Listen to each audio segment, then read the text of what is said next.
If you remember that first decade of the web, it was really a static place. You could go online, you could look at pages, and they were put up either by organizations who had teams to do it, or by individuals who were really tech savvy for the time.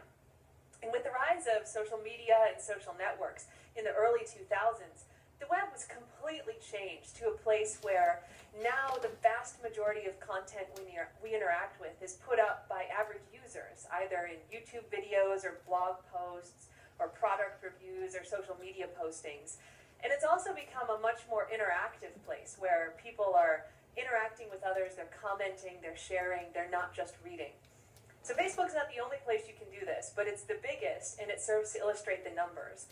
Facebook has 1.2 billion users per month. So half the Earth's internet population is using Facebook.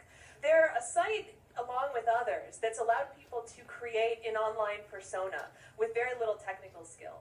And people responded by putting huge amounts of personal data online. So the result is that we have behavioral, preference, demographic data for hundreds of millions of people, which is unprecedented in history. And as a computer scientist, what this means is that I've been able to build models that can predict all sorts of hidden attributes for all of you that you don't even know you're sharing information about. As scientists, we use that to help the way people interact online, but there's less altruistic applications. And there's a problem in that users don't really understand these techniques and how they work, and even if they did, they don't have a lot of control over it. So what I want to talk to you about today is some of these things that we're able to do, and then give us some ideas of how we might go forward to move some control back into the hands of users. So this is Target the company. I didn't just put that logo on this poor pregnant woman's belly. You may have seen this anecdote that was printed in Forbes magazine where Target sent a flyer to this 15-year-old girl with advertisements and coupons for baby bottles and diapers and cribs 2 weeks before she told her parents that she was pregnant. Yeah, the dad was really upset. So how did Target figure out that this high school girl was pregnant before she told her parents? It turns out that they have the purchase history for hundreds of thousands of customers. And they compute what they call a pregnancy score, which is not just whether or not a woman's pregnant, but what her due date is. And they compute that not by looking at like the obvious things like she's buying a crib or baby clothes, but things like she bought more vitamins than she normally had, or she bought a handbag that's big enough to hold diapers. And by themselves, those purchases don't seem like they might reveal a lot, but it's a pattern of behavior that when you take it in the context of thousands of other people, starts to actually reveal some insights.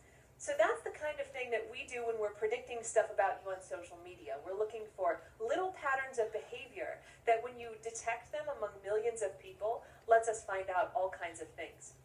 So in my lab and with colleagues, we've developed mechanisms where we can quite accurately predict things like your political preference, your personality score, gender, sexual orientation, religion, age, intelligence, along with things like how much you trust the people you know and how strong those relationships are. We can do all of this really well.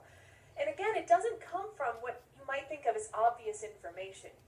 So my favorite example is from this study that was published this year in the Proceedings of the National Academies. If you Google this, you'll find it. It's 4 pages, easy to read.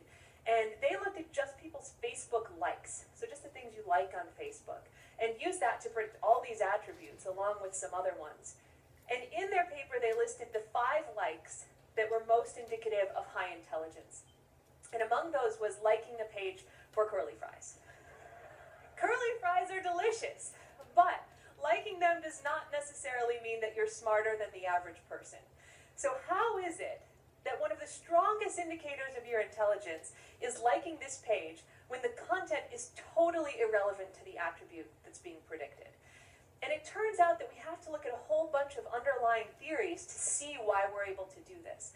One of them is a sociological theory called homophily, which basically says people are friends with people like them. So if you're smart, you tend to be friends with smart people, and if you're young, you tend to be friends with